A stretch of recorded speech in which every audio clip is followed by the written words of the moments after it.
Welcome to Asperger's Sensory Rainbow Review. Welcome to the fourth instalment of my sensory rainbow reviews. I've got some lovely green things to show you that I use to self-soothe or stim. For those who aren't too sure what I mean by stim or stimming, it's something that involves repetitive movements or sounds. It's something that people with autism do to feel calm, soothed, or to stimulate themselves. However, everybody stims in some way. For example, if you fiddle with your hair, stimming is almost always present in autism, and we tend to do it more often. Stimming can also be more noticeable in someone with autism, such as fidgeting with a object in a particular way, finger and hand movements, so squeezing your hands, flapping hands, bending and moving fingers in a certain way. Body rocking, leg jiggling and vocalizations are just a few ways of stimming. Stimming is different for everyone and is part of the diagnostic criteria for autism. I like to squeeze my hands tightly or clench my fists. I also move my fingers a lot. I have quite fidgety fingers and I move them in different ways. I also jiggle my leg and sometimes sway back and forth, like the motion of being on a swing, which I absolutely love. So here are some of the things that I like to use in my green selection. The first thing I've got to show you is this lovely key ring to keep fidgety fingers entertained.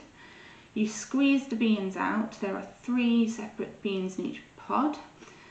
The beans are designed to be squeezed over and over again, and for that reason they're made out of synthetic rubber, which is durable, so that's good if you are like me and you like to push the beans out with some force. Like I said before, it's a key ring, so it's got a keychain and you can attach it to a bag or coat, and therefore you'll have something with you all the time that you can fidget with. It's just a nice one to have. Something that was given to me. So these are silk daisies. They were a gift from someone in my family who bought them for me when they were on holiday.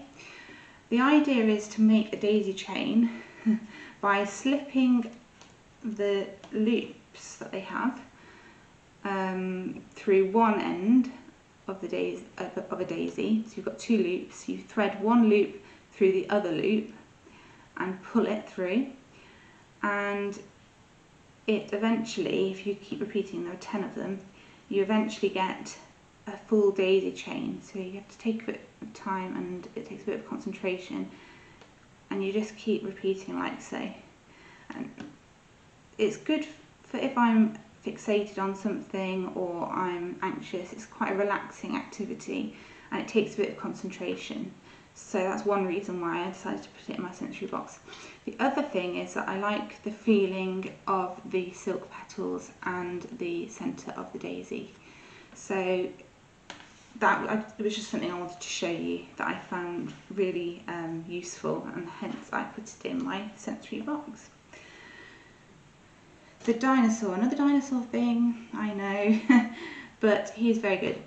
Full of water beads, which I love.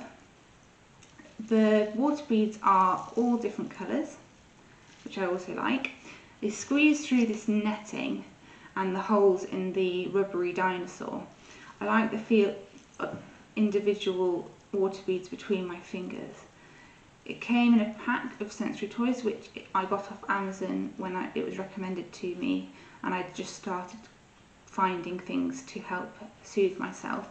So yeah, I think there were 2 of them in the pack, and he's kind of one of my favourite dinosaur squidgies to play with, because it's interesting to look at and also the way it feels. My squidgy stress ball. This feels really nice. It's smooth on the outside and very squidgy, as you can see. I think it's filled with some kind of glittery gel. Don't know that you can see the glitter. You can feel the glitter when you rub the gel inside the ball. I love it because it's all shiny when you squeeze it and it looks really pretty. It's not a tough stress ball, as you can see, and it's more relaxing because it has plenty of give. And I also like to use it to kind of massage my hands, a bit like the Play-Doh in my first video. So that's another good one to have. I think you need different types of stress balls, not just really tough ones. The next thing is actually a cat toy, and these are springs, plastic springs. You can use them in different ways. Obviously they're designed for cats to bat around and play with, but Hercules doesn't mind. He gifted me a few for my sensory box. So I like to spring them like this and pull them and let it go. I like the feeling of the spring and also the sound it makes. The other thing is I sometimes sit on the floor with Hercules and I like to bounce and they go everywhere around the room.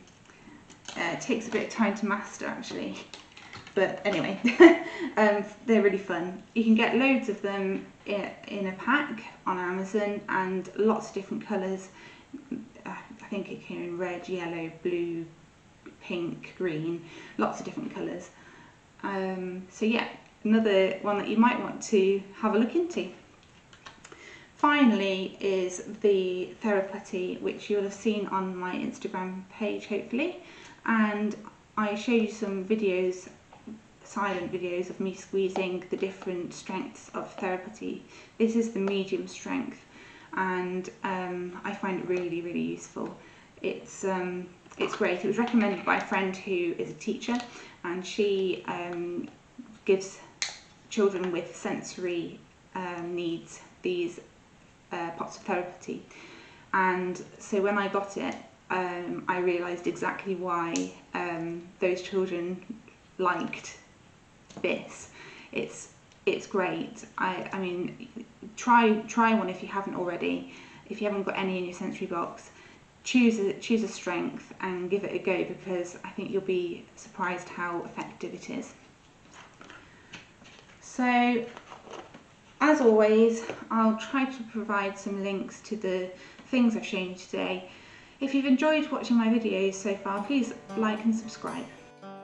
Thank you for watching. Please like and subscribe. Stay tuned for the next instalment of Asperger's Sensory Rainbow Review.